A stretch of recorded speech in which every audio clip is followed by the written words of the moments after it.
Welcome one all to episode 1 of my Westfield Wanderers Youth Academy Challenge.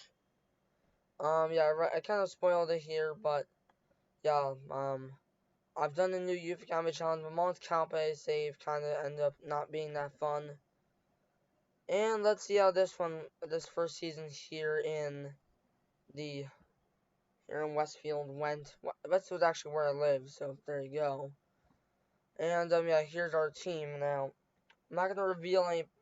I might reveal the potential ability now. I might just keep it to myself. I'm not really that sure what I want to do, but let's first look at the players that we have currently.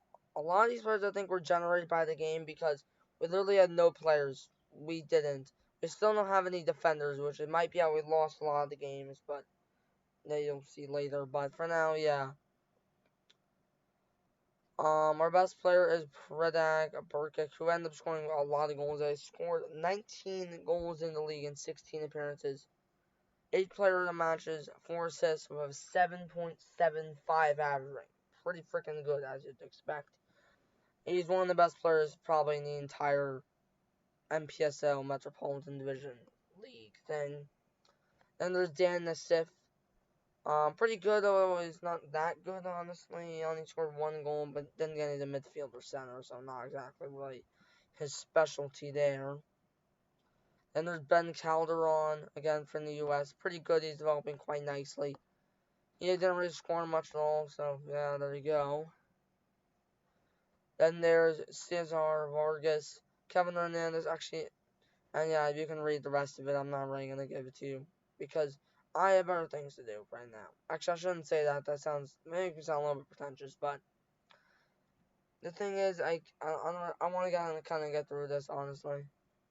For the tactics, we're, of course, using my legendary, well, not my legendary. It isn't really working right now because we have no defense. It's just grayed out players. We do it randomly now with attack midfielder, which I think I had to put in. If I were to quick pick it, I'd just put in a gray player. I don't know why it does that, but whatever. That means our analysis looks really bad because, I don't know, our midfield and maybe defensive midfield, the only part that looks decent, I guess. Everything else looks like garbage. Oh no, they do pick Bermudez, okay. But either way, yeah, it looks pretty bad. For the depth center, we also had a youth intake, so I guess we'll look at that now. I think during the under-19s, yeah, we'll look over here. We, of course, have some players I think we already signed. Yeah, the players that are not in green, we already signed. But I guess I could sign a couple of these guys now. We'll sign Brian Brown and Julian Davis now, and then, yeah, we're signing all of them, because what else am I? We can only offer them amateur deals, which sucks. Of course, we have a lot of them that are trained at the team, because that's pretty much the entire thing, and then, well, yeah. Now, of course, we're on amateur deals, which means that they are probably going to get swooped up by other teams, which could potentially mean a lot of bad stuff for us. Now, my hope is that hopefully not all of our players get stolen, but let's be real, probably all of them are getting stolen, so we'll have to see what happens. If the game will just give us a youth intake every single time we lose all of our players, which would be funny, but I don't think that's what they're going to do. But we'll see. Now we signed Ian Smith. Okay. I click on it. I think I did. Okay, here. First was goalkeeper. That makes sense. Amateur. There. And then after that, there is then... Hold up. There is then Guy Matthews. Pretty good player again there. Then there is... I guess we could sign Nick Edwards. I mean, we don't really need a midfielder, but he has very good potential. I'm guessing so. And I'm not going to check the potential until after the video, because I don't know. I don't feel like, Yeah.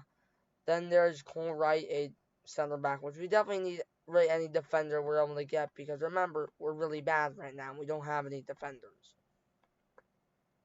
Or at least if we do, they all got moved or something, so I don't know. And do we have any other defenders? There's Jay Palafox, so I probably have to sign right now, because what else am I supposed to do? Not sign him? I mean, I'm kind of forced to, because we don't have any defender left that aren't him. Then there's Bastillos, who we're not going to sign here.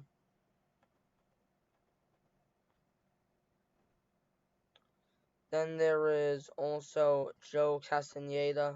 Actually, can't really fit into where we play, but I might as well sign him in case he can fit anywhere else, which I'm guessing he won't, but it's good to have other options just in case something goes wrong, I guess.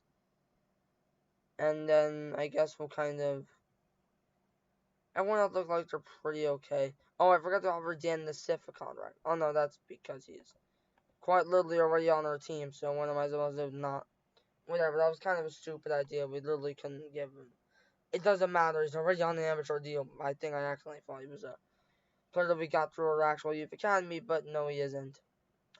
We're only really going to be signing players at 5-star potential because the rest of them really don't matter. Although, actually, yeah, we'll sign them just for depth reasons. Or not deaf, you know. Yeah. I'm signing all of them now because I forgot to earlier, so yeah. And yeah, there's one more James Soto, then we'll see if anyone else is really bad.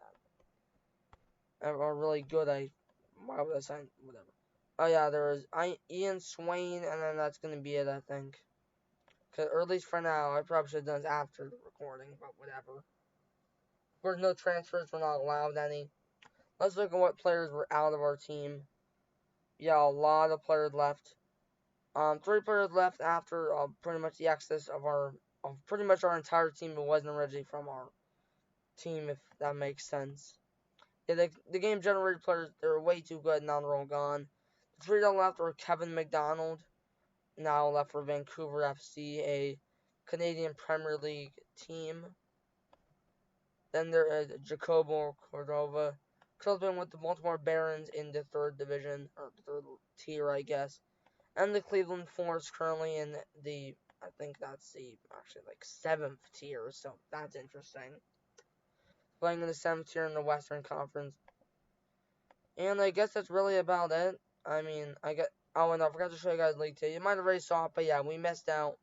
Oh, and we gotta look at the schedule.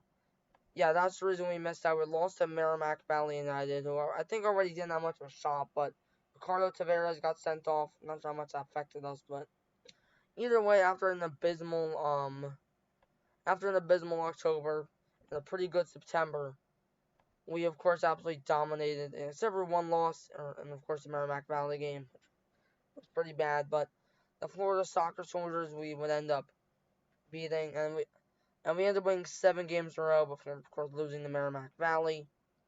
And then we drew to Manhattan SC. So that's interesting.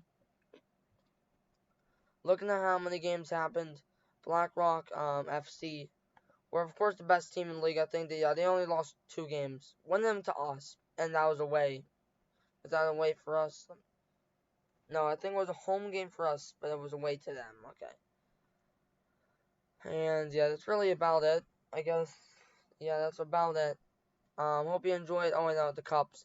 We got knocked down 3rd qualifying round of the U.S. Open Cup by West Virginia Alliance, playing in, like, the 8th tier, I think. And then the Soccer Soldiers, they play in the same division we do in the Rothenburg Amateur Cup. And that's pretty much it. I hope you enjoyed. Goodbye.